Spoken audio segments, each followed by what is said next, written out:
Matapos niyang maabot ang ikalimang antas ng lahat ng apat na sword technique, nagsagawa si Ming ng masusing pag-aaral at naramdaman niyang posible na niyang pag-isahin ang limang sword technique sa isa. Ang Divine Punishment Sword Technique, God Slaughtering Sword Technique, God Trapping Sword Technique at God Exterminating Sword Technique ay bawat isa ay bumuo ng sarili nilang sword restriction.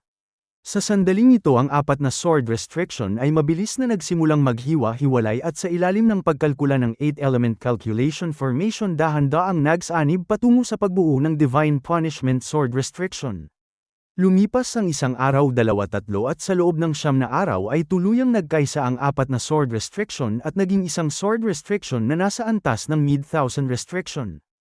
Ang sword restriction na ito ay nagliliwanag ng libu-libong sinag, may walang kapantay na talas at unti-unting nagpakita ng katangian ng isang divine ability.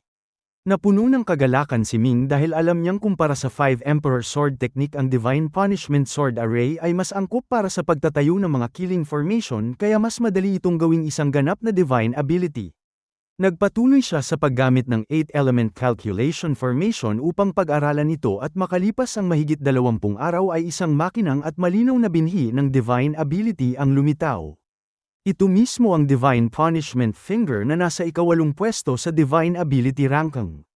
Sa sandaling ito ay iminulat ni Ming ang kanyang mga mata, iniunat ang isang daliri at marahang itinuro sa kawalan. Biglang nagliyab ang kidlat sa kalangitan at bilyon-bilyong kislap ng espada ang kusang lumitaw, naghabi ng mga simbolong pamatay at bumuo ng isang walang kapantay na killing formation na humarang sa lahat ng direksyon at pumutol sa lahat ng dimensyon. Nang itulo niya ang kanyang daliri ay agad na nagulat si Feng Shi at nagtanong kung anong divine ability ito.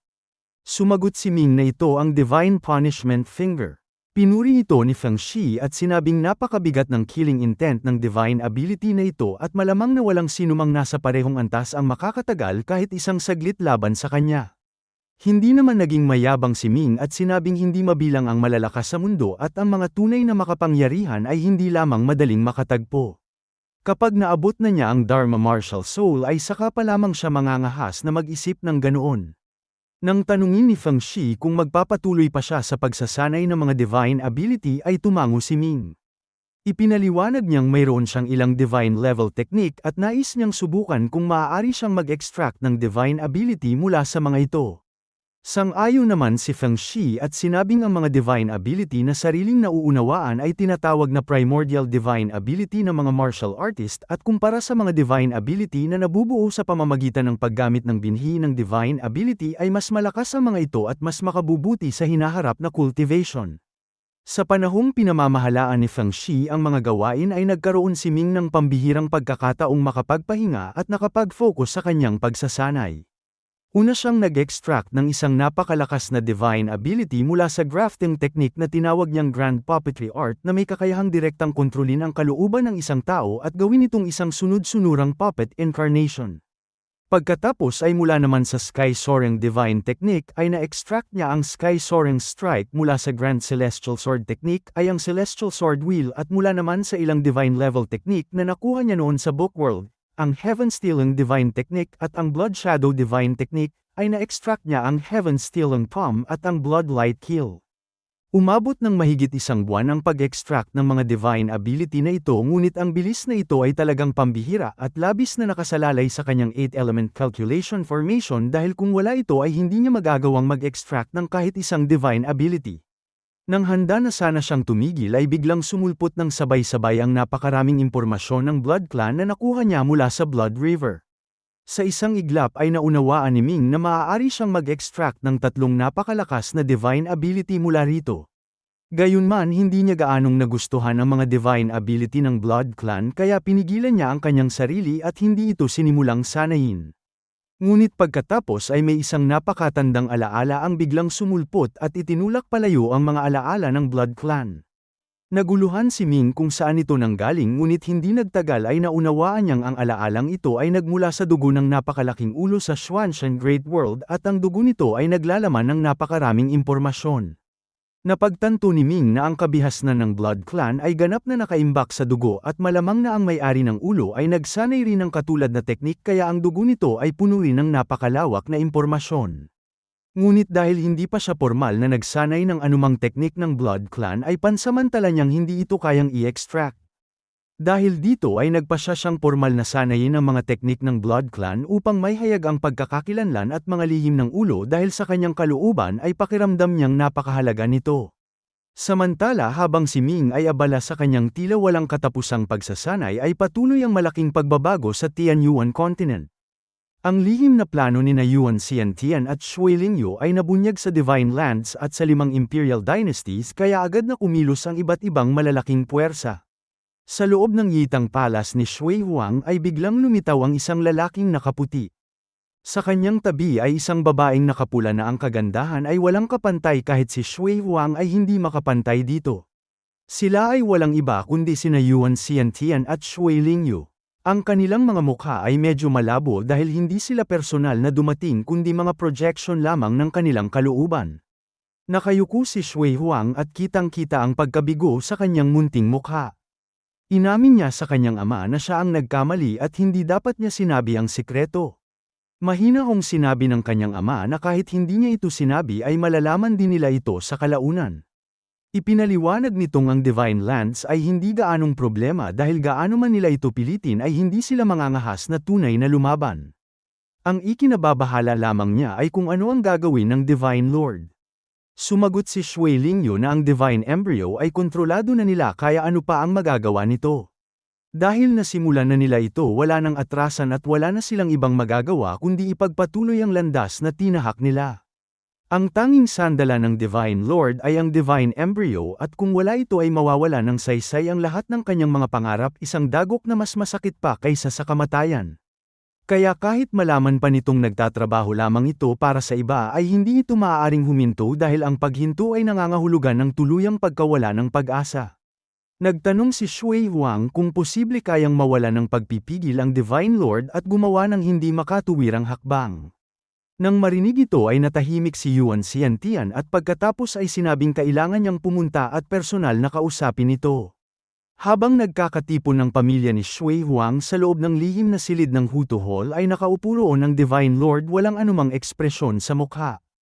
Nasa harap niya ang Golden Prince at ang mga pangunahing tauhan ng Golden Guard kabilang sina Zuan Ye at ang Tomb Keeper.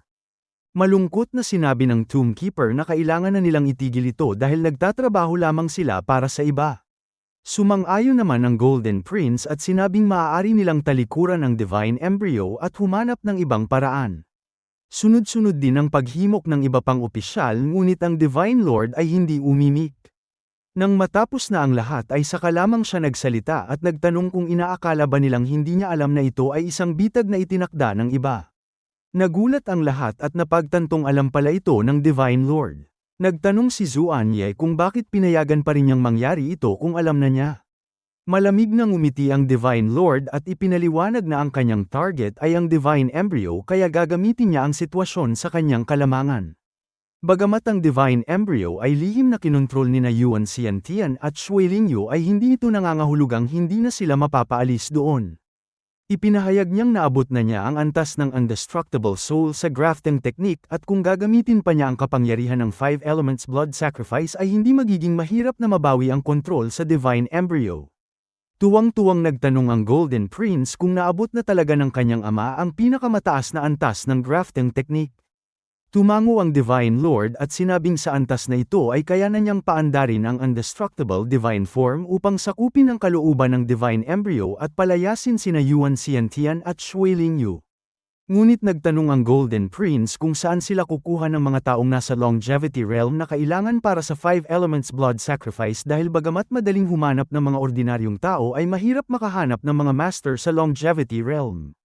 Mahina hong sinabi ng Divine Lord na noong una ay ikinulong niya ang 5 Emperors sa loob ng Divine Embryo at sila ang gagamitin niyang blood sacrifice. Tungkol naman sa mga ordinaryong tao ay inutusan niya ang bawat isa sa 5 Imperial Dynasties na maghanda ng 200 milyong batang lalaki at babae. Nagtaka ang lahat at napagtantong ang 200 milyon sa bawat dynasty ay nangangahulugang 1 bilyong bata ang isasakripisyo. Kahit si Zuan Ye na kilala sa kanyang kawalang awa ay nagulat at nagtanong kung talagang 1 bilyong tao ang iaalay. Mariing sinabi ng Divine Lord na para sa malaking layunin ay kailangan ang sakripisyo at inutusan si Zuanye na agad na kumilos ng mabilis at palihim. Tinanggap ni Zuanye ang utos at ang 5 Imperial Dynasties kasama ang hindi mabilang na lihim na puwersa ay kumilos upang manghuli ng mga batang lalaki at babae.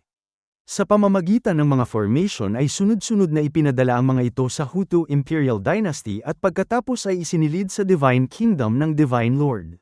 Samantala habang nakikipag-usap si Yuan Xiantian kay Shui Huang ay biglang yumanig ang Yitang Palace at narinig ang isang matandang tinig na nagsasabing matagal nang hindi nagkikita at sila ay dumating upang bumisita.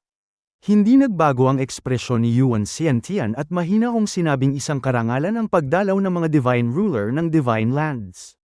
4 na anyo ang sabay-sabay na bumaba sa Yitang Palace. Sa harap ng ganitong mga dakilang personalidad ay magalang na nagbigay galang si Shui Huang at nagtago sa likod ni Shui Lingyu. Ang mga dumating ay pawang mga projection din ng kalooban at ang sabay-sabay na pagdating ng 4 na Divine Ruler ay nangangahulugang may malaking bagay na magaganap. Diretsahang sinabi ni Yuan Xiantian na sila ay matagal nang magkakilala kaya maaaring tuwira na ang pag-uusap. Sumagot ang Divine Ruler ng Immortal Temple na ang kanilang pakay ay ang pag-usapan ng tungkol sa Divine Embryo. Sinabi ni Yuan Xiantian na siya ang may kontrol sa Divine Embryo at ito ay walang kinalaman sa Divine Lands. Malamig na sinabi ng Divine Ruler ng Eternal Divine Mountain na kung kontrolado nito ang Divine Embryo ay kontrolado na rin ito ang 5 dynasties at kung gayon ay baliwala na ang Divine Lands sa paningin nito. Matapang na sagot ni Yuan Xiantian na kailanman ba ay hindi niya itinuring na mahalaga ang Divine Lands na lubhang ikinasama ng loob ng 4 na Divine Ruler. Sinabi ng Divine Ruler ng Immortal Temple na kung magpapatuloy ito sa kanyang landas ay hindi ito papayagan ng Divine Lands at hinimok siyang huwag magkamali. Malakas na tumawa si Yuan Xiantian at sinabing nais niyang makita kung paano siya hindi papayagan ng Divine Lands. Biglang kumalat ang matinding killing intent sa buong Yitang Palace at isang napakalaking puwersa ang nagmamadaling papalapit mula sa orihinal na katawan ni Yuan Xiantian na nakatutok sa kanila. Malamig na suminghal ang Divine Ruler ng Immortal Temple at nagtanong kung sa kanila ba ito gagawa ng aksyon. Ligaw na tumawa si Yuan Xiantian at sinabing kailanman ay hindi niya inilagay sa kanyang mga mata ang mga ito at ipinahayag na ngayon ay ipapakita niya ang kanyang lakas. Sumagot ang Divine Ruler ng Origin Divine Sea at sinabing napakalayo na ng narating nito at bakit nito inilalagay sa panganib ang sarili sa ganitong uri ng padalos-dalos na pagkilos. Sumabat si Shui Lingyu at sinabing ang kanilang pinagmulan ay hindi mas mababa kaysa sa Divine Lands at kung magkakaroon ng labanan ay hindi tiyak kung sino ang mananaig. Nasa bingit na ng labanan ang dalawang panig ng biglang mula sa direksyon ng Hutu Imperial Dynasty ay pumailan lang ang isang haligi ng dugong liwanag na yumanig sa lahat ng dimensyon at ang nakakatakot na puwersa nito ay nagpabago ng ekspresyon maging ng 6 na master sa Longevity Realm. Agad na nakaramdam ng masamang pangitain si Yuan Xiantian at sinabing ito ang 5 Elements Blood Sacrifice at nagtanong kung ano ang ginagawa nito. Nabahala ang Divine Ruler ng Origin Divine Sea at sinabing hindi bababa sa 1 bilyong inosenteng tao ang inialay sa masamang Diyos sa isang iglap lamang at isinumpa ang kalupitan ng Divine Lord. Agad na sinabi ni Yuan Xiantian na ginagamit ng Divine Lord ang kapangyarihan ng pagsasakripisyo upang mabawi ang kontrol sa Divine Embryo at sinabing kailangan niya itong pigilan. Ngunit mapait na ngumiti si Shui Lingyu at sinabing huli na ang lahat.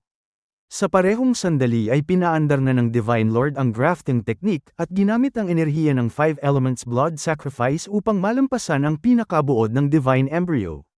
Sa loob ng kanyang Divine Kingdom ay tuyo na at parang alikabok ang mga bangkay ng 1 bilyong batang lalaki at babae, ang kanilang dugo at puwersa ng buhay ay tuluyan ng naubos walang awang pinatay. Sa loob ng Divine Embryo ay binalot ang 5 emperors ng malakas na masamang enerhiya at sunod-sunod silang sumigaw sa sakit bago tuluyang natuyo at naging alikabok walang kakayahang lumaban. Ligaw na tumawa ang Divine Lord at sinabing walang makakapigil sa kanya at sa wakas ay nasira ang isang formation sa loob ng Divine Embryo. Sa malayong Yitang Palace ay sabay na napangiwi sina Yuan Xiantian at Shui Lingyu at dumura ng sariwang dugo. Matapos ang isang sandaling pagkagulat ay mapait na tumawa si Yuan Xiantian at sinabing hindi niya inaasahang may ganitong plano ang Divine Lord na gamitin ang buhay ng 1 bilyong tao at 5 emperors bilang kapalit upang mapalayas sila ng tuluyan. Agad na nagbago ang mukha ng apat na divine ruler at walang nang sabi-sabi ay agad na pumunta sa Hutu Imperial Dynasty. Nagkatinginan sina Yuan Xiantian at Shui Lingyu at parehong bumuntong hininga ng walang magawa. Nagtanong si Shui Huang kung ano ang susunod na mangyayari at kung pipigilan ba ng Divine Lance ang Divine Lord. Umiling si Yuan Xiantian at sinabing huli na ang lahat dahil isisilang na ang Divine Embryo sa tulong ng lakas ng blood sacrifice at ang Divine Lord ay direktang magiging isang malakas sa 8th Realm of Longevity. Ngunit sinabi ni Shui Lingyu na may pag-asa pa rin dahil ang Divine Lord ay nawalan ng katwiran at tiyak na kakaunti ang susuporta sa kanya kaya hindi niya makukuha ang Heavenly Will. Nag-isip sandali si Yuan Xiantian at sumang-ayon na may isa pang manipis na pagkakataon ngunit nakasalalay ito sa kung may makakaunawa at makakasamantala nito. Sa itaas ng Hutu Imperial Palace ay bumaba ang apat na maningning na banal na liwanag na nagpakita ng apat na matataas na anyong anino na walang iba kundi ang apat na Divine Ruler ng Divine Lands. Malakas na nagtanong ang Divine Ruler ng Origin Divine Sea kung talagang nais nitong labanan ang langit. Isang napakalakas na puwersa ang kumalat sa loob ng palasyo at isang kamay ng liwanag ang lumitaw mula sa kawalan at marahang kumaway sa kabiglang nagpakawalan ng ligaw na lakas na sumabog sa paligid. Ang mga Divine Ruler ay sunod-sunod na sumabog at ito ang naging tugon ng Divine Lord. Ipinahayag ng Divine Lord na mula ngayon ay wala na ang 5 Imperial Dynasties at itatatag niya muli ang 5 Elements Divine Dynasty at sinumang hindi susunod ay papatayin. Ang kanyang tinig ay umalingaw sa bawat sulok ng 5 Elements Divine Dynasty. Kasabay nito ay ang mga nakatagong puwersa ng Golden Guard sa iba't ibang dynasties ay mabilis na kumilos upang pag-isahin ang 5 dynasties. Gayunman nalantad na ang masamang layunin ng Divine Lord at nalaman na rin ng lahat na pinatay niya ang mga emperors kaya agad na lumubog sa kaguluhan ang Tianyuan Continent. Kahit na ang Divine Lord ay isa ng malakas sa 8th Realm of Longevity ay wala siyang magawa sa magulong kalagayan at kailangan niyang bagalan ang lahat. Pagkatapos ay ang mga Holy Lands, Dakilang Sect, Chi-Tian Sect at iba't ibang mga estado ay sunod-sunod na nagpahayag ng kanilang kasarinlan mula sa 5 Elements Divine Dynasty at tumangging sumunod. Ang mga prinsipe at crown prince ng 5 dynasties ay nagtayo ng kani-kanilang sariling mga pamahalaan. Halos sa isang gabi lamang ay biglang nagbago ang kalagayan sa Tianyuan Continent, lumaganap ang mga magnanakaw nagsilakasan ang mga bandido at ang mga dating nasa pinakamababang antas na grupo ay biglang sumigla at mabilis na lumakas. Samantala pinili ni Ming ang isang walang kapantay na teknik ng Blood Clan mula sa mga nakuhang pamana ng Blood River na tinatawag na Blood Origin Divine Technique kasama ang dalawang kaakibat na martial technique, ang Blood Weapon Art at ang Blood Spirit Seal na parehong may napakalakas na kapangyarihan. Ang Blood Origin Divine Technique ay may proseso ng pagsasanay na siya ring proseso ng pagpapabuti ng dugo. Ang panimulang antas ay tinatawag na Mortal Blood at susundan nito ng Origin Blood, Spirit Blood, True Blood, Saint Blood, Divine Blood, Origin Source Blood at Civilization Blood, 7 ang kabuuang antas. Sa loob lamang ng ilang araw ay naitaas ni Ming ang kanyang Mortal Blood tungo sa Origin Blood. Ang Origin Blood ay isang uri ng dugo na may maraming kakayahan tulad ng kusang pagpapagaling ng sugat at pag-imbak ng mahalagang impormasyon ng buhay. Nang makamit niya ang Origin Blood ay unti-unti niyang natanggap ang mga impormasyong nakatago sa dugo ng napakalaking ulo. Sa isang saglit ay isang pamilyar na daloy ng impormasyon ang lumitaw at biglang nanlaki ang kanyang mga mata at napasigaw na ito ang Grand Supreme Technique. Tama nga ang una niyang natanggap ay ang Grand Supreme Technique na dati na niyang sinanay noon. Ang teknik na ito ay napakahirap pag-aralan at noong una ay tiniis niya ang 81 pagpapahirap upang makuha ang kapangyarihan ng sumpa sa unang antas. Ayon sa Invisible Sword ay 3 antas lamang ang Grand Supreme Technique ngunit sa bagong impormasyong nakuha niya ay 9 na antas pala ito. Sinabi ni Ming na ang 9 na antas ay mas makatwiran batay sa prinsipyong ang 3 ay lumilikha ng lahat ng bagay. Pagkatapos ay nagtanong siya sa Invisible Sword kung hindi ba alam ng dati nitong master na may 9 na antas ito. Halatang nagulat ang Invisible Sword at sinabing hindi nito alam at idinagdag na kahit alam pa nito ay wala rin itong magagawa dahil ang unang antas lamang ang ganap nitong nasanay at hindi nito malaman kung paano sisimulan ang dalawa pa. Tumawa si Ming at sinabing ang dahilan ay ang teknik na nakuha ng master nito ay kumpleto lamang sa unang antas at sira ang dalawa pa kaya natural na hindi ito magtatagumpay. Nagtanong ang Invisible Sword kung anong klaseng epekto ang makakamit kung maabot ang ika-9 na antas ng teknik. Matapos mag-isip ay sinabi ni Ming na hindi ito kayang ilarawan ng salita, ngunit sa pag-abot sa ika-6 na antas ay maaari ng likhain o wasakin ng isang buong malaking mundo sa pamamagitan lamang ng isang pag-iisip, isang bagay na tunay na malalim at hindi masukat. Nakakalungkot lamang na hindi pa siya nakakakuha ng sapat na impormasyon upang malaman ang pinagmulan ng teknik dahil kung magagawa niya ay maaari niyang matukoy ang pagkakakilanlan ng may-ari ng ulo. Masayang binati siya ng Invisible Sword at sinabing ipagpatuloy lamang niya ang pagsasanay. Sa sandaling ito ay biglang pumasok si Feng Shi na may napakasamang ekspresyon at sinabi niyang may malaking nangyari. Nagtanong si Ming kung ano ito. Ikinwento ni Feng Shi na ang Divine Lord ay gumawa ng kasuklam-suklam na bagay, pinatay ang 5 emperors at isinakripisyo ang 1 bilyong inosenteng bata upang makuha ang Divine Embryo. Ngayon ay kahit ang 4 Great Divine Lands ay wala nang magawa sa kanya at ang tanging nagagawa nila ay ang lihim na pagkilos na lalong nagdulot ng kaguluhan sa Tianyuan Continent. Maraming estado at maging mga lungsod ang nagpahayag ng kasarinlan at sa kasalukuyan ay puno ng mga magnanakaw at masasamang tao ang mundo, samantalang ang mga ordinaryong mamamayan ay lubhang naghihirap. Hindi gaanong nagulat si Ming, pagkatapos mag-isip ay sinabi niyang ang ganitong kaguluhan ay hindi magtatagal at tiyak na isa sa 3 puwersa, ang Chitian Sect, ang Divine Lands o ang Divine Lord, ang muling magkakaisa sa mundo. Nagtanong siya kay Feng Shi kung sino sa palagay nito ang may pinakamalaking pagkakataon. Sumagot si Feng Shi na orihinal na ang Divine Lord ang may pinakamagandang pagkakataon, ngunit dahil sa kanyang kalupitan ay mawawalan siya ng suporta ng mga tao kaya hindi niya makukuha ang Heavenly Will. Samantala ang 4 Great Divine Lands na may kontrol sa napakaraming deity ay may mas malaking posibilidad.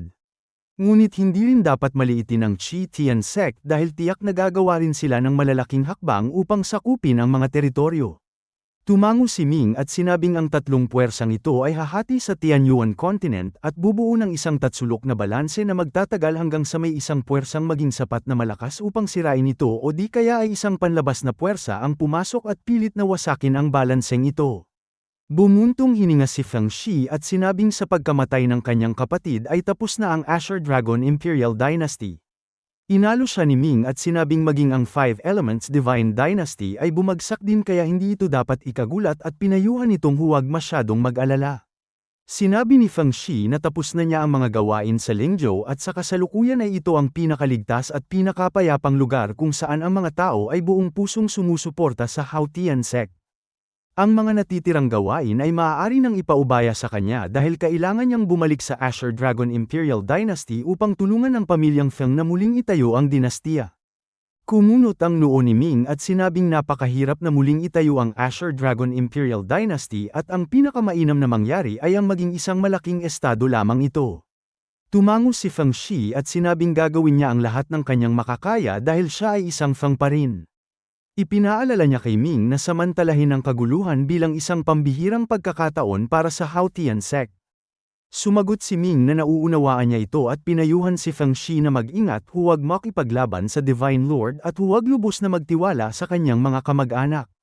Pagkaalis ni Feng Shi ay tinawag ni Ming si Xiao Qiang at sinabing dahil sa matinding kaguluhan ng mundo ay kailangan na nilang kumilos. Nagtanong si Xiao Qiang kung ano ang plano ng kanyang master. Sumagot si Ming na kailangan nilang lumikha ng isang Diyos, tipunin ang pananampalataya ng milyon-milyong tao at sa gayon ay makuha ang pagsang-ayon ng langit upang maging isang opisyal na deity ng Tianyuan. Nang tanungin ni Xiao Qiang kung siya ba ang gagawa nito ay umiling si Ming at sinabing ipatawag nila ang Crystal Goddess upang bumalik. Nagulat si Xiao Qiang at sinabing ang Crystal Goddess ay nasa Xuanshan Great World pa at kung babalik siya ay sino ang mangangasiwa roon. Sumagot si Ming na hindi ito problema dahil kinausap na niya ito at ayon dito ay halos kontrolado na nito ang Xuanshan Great World at mayroon na itong malawak na karanasan sa pamamahala kaya siya ang pinakatamang tao para rito. Dagdag pa rito ay mabilis itong lumakas at umabot na sa Longevity Realm. Tumango si Xiao Qiang at sinabing sa kaguluhan ngayon ay wala ng panahon ng Divine Lands na makialam sa mga tulad nilang Wild Gods. Ngunit nagtanong siya kung saan sila magsisimula. Sumagot si Ming na magsisimula sila sa Lingzhou, ipinaliwanag niyang ang Eastern Sea ay may 3 malalaking isla, 6 na base at 72 maliliit na isla at kailangan nilang kontrolin ang lahat ng ito bago nila unti-unting sakupin ang kalupaan. Ganito nagsimula si Ming, tinawag ang Crystal Goddess at inayos ang lahat. May tatlong pangunahing bagay siyang ginawa.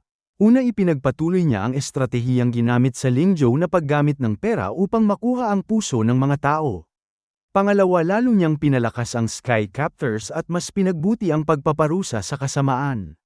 Pangatlo, inilipat niya ang punong himpilan ng Haotian sect mula sa Hutu Imperial Dynasty patungo sa Lingzhou.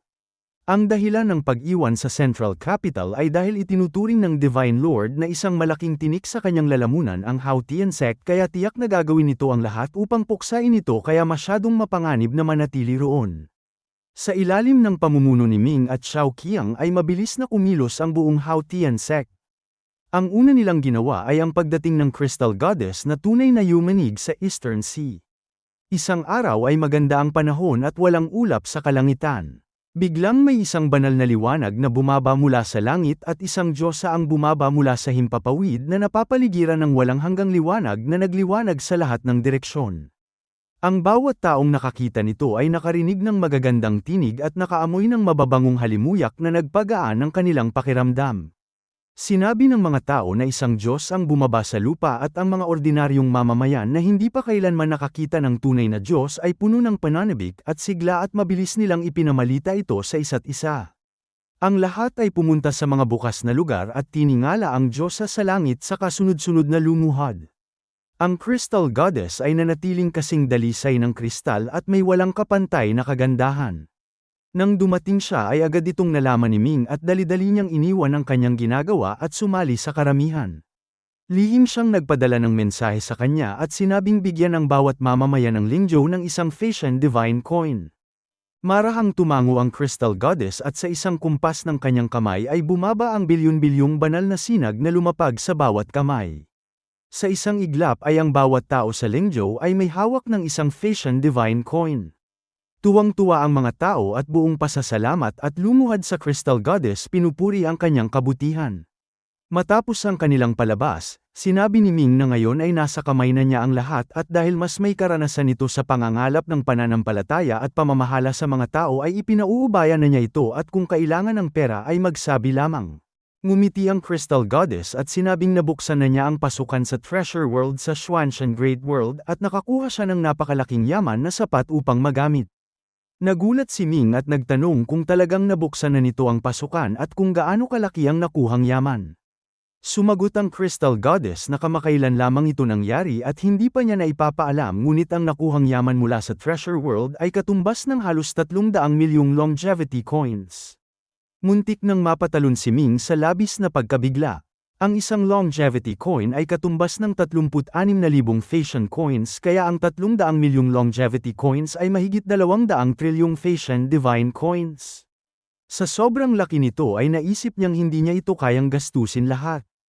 Pinigilan ni Ming ang kanyang labis na kasiyahan at sinabing sa tulong ng perang ito ay magagawa nila ang malalaking bagay. Ngunit hindi lamang ito ang sorpresa ng Crystal Goddess. Ipinagpatuloy niyang sinabi na sa kanyang panahon sa Xuanshan Great World ay nakapagsanay siya ng isang pangkat ng mahuhusay na tauhan at dinala niya ang ilan sa kanila sa Tianyuan upang tumulong sa pamamahala ng Haotian sect. Nagtanong si Ming kung ilan ang dinala niya. Sumagot ang Crystal Goddess na hindi gaanong marami, halos 100,000 lamang, ngunit silang lahat ay mga piling individual mula sa Xuanshan Great World at mayroon pang ilang dosenang nasa antas ng deity. Sa tulong nila ay tiyak na makakamit ng kanyang master ang kanyang mga layunin. Hindi inaasahan ni Ming na magiging ganito kalaki ang maitutulong ng Crystal Goddess. Lubos ang kanyang kagalakan at ipinahayag na buong-buo niyang ipinagkakatiwala ang pamamahala ng Haotian sect sa kanya at mula ngayon ay maging si Xiao Qiang ay susunod na sa kanya. Medyo nagtampo si Xiao Qiang at sinabing sana ay hindi siya pinapabura ng kanyang master dahil lamang sa kagandahan, dahil siya ay kasama na nito mula pa noong una at hindi makatuwirang mas mababa siya sa bagong dating na babae. Natawa si Ming at sinulyapan ang magandang Crystal Goddess, saka ang tila walang alam na si Xiao Qiang at mariin siyang pinatahimik. Isang malaking pagbabago ang naganap sa pamamahala ng Haotian sect nang ganap nang ipinaubaya ni Ming ang lahat ng gawain nito sa Crystal Goddess. Si Xiao Qiang naman ay naging katuwang niya sa lahat ng bagay. Dahil sa mahigit 100,000 bihasang tagapamahala na dala ng Crystal Goddess mula sa Xuanshan Great World pati na rin ang kanyang malawak na karanasan lubos ang tiwala ni Ming. Matapos magbigay ng malinaw na mga tagubilin ay agad na siyang umalis. Ang kailangan lamang ni Ming ay magtakda ng pangkalahatang direksyon para sa Haotian sect at ang lahat ng iba pang desisyon ay ipinauubaya na niya sa Crystal Goddess at hindi na siya nakikialam pa. Nais niyang maglakbay sa iba't ibang bahagi ng Tianyuan continent upang personal na makita ang tunay na kalagayan nito at magamit ito bilang gabay sa mga susunod na hakbang. Ang una niyang patutunguhan ay ang Chitian sect at magpapanggap siya bilang si Long Xiaobai. Ang kanyang naunang katauhan bilang si Ji Wuju ay kasalukuyang nasa loob ng Haotian sect bilang isang espiya kaya hindi niya maaaring gamitin ito. Pinili niyang gamitin ng tuwiran ang katauhan ni Long Xiaobai dahil alam niyang kapag nakuha niya ang kapangyarihang kalakip nito ay malaki ang maitutulong nito sa pag-unlad ng Haotian sect. Bago pa man siya umalis ay mayroon na siyang detalyado at maingat na plano at tiwala siyang magbubunga ito ng magandang resulta. Pagdating muli sa Chitian Island ay ang unang nais niyang makita ay si Mu Wuxiang, bago ito ginamit muna niya ang kanyang orihinal na katauhan bilang si Ming. Dahil sa kaalaman ng babae ang anyong si Ming ay isang disguise lamang noong una silang nagkita sa trial grounds. Nang dumating si Mu Wuxiang ay halatang pagod ito at may mabigat na pinapasan sa isipan. Gayunman ay kitang-kita pa rin ang kagalakan nito nang makita siya at nagtanong kung kailan siya bumalik. Sa alaala nito ay dapat nasa Haotian sect siya bilang espiya at hindi dapat naririto ngayon. Ngumiti si Ming at sinabing may inaasikaso lamang siya at agad ding aalis. Nagpatuloy siya at sinabing may nais sana siyang hilinging pabor. Walang pag-aalinlangang sumagot si Mu Wuxiang na gagawin niya ang lahat ng kanyang makakaya. Si Mu Wuxiang ay tunay na mapagkakatiwalaan at agad nitong pinagbigyan ang hiling ni Ming. Pagkatapos nilang maghiwalay ay lumabas ang kanyang alalay mula sa likuran at nagtanong kung labis ng sumusobra si Ming at nagmungkahi ng isang hakbang. Itinaas ni Mu Wuxiang ang kanyang kamay upang pigilan ito at naging seryoso ang kanyang hitsura. Sinabi niyang ang potensyal ng lalaking ito ay mas mataas kaysa sa sinumang henyong kilala niya at anuman ang hilingin nito ay papayag siya. Nabahala ang alalay at nagtanong kung paano kung magkaroon nito ng masamang hangarin. Marahang ngumiti si Mu Wuxiang at sinabing kung talagang magkagusto ito sa kanya ay mas lalo siyang matutuwa at hindi niya ito tatanggihan.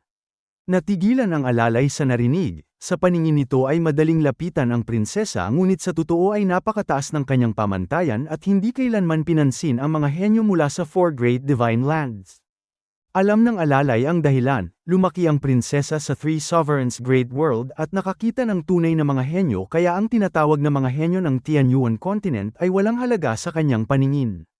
Kaya laking pagtataka nito kung bakit labis na hinahangaan ng prinsesa si Ji Wuju. Muling ibinalik ni Ming ang itsura ni Long Xiaobai at dala ang token na hiniling nito kay Mu Wuxiang at nagtungo sa kulungan.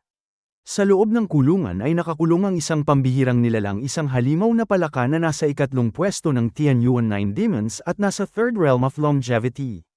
Nang papalapit na si Ming sa kulungan na may nabagong anyo ay katulad ng nakaraan ay pinigilan siya ng mga bantay at inutusang huwag lumapit. Tumigil siya sa 100 hakbang ang layo at lihim na nakipag-ugnayan sa palaka.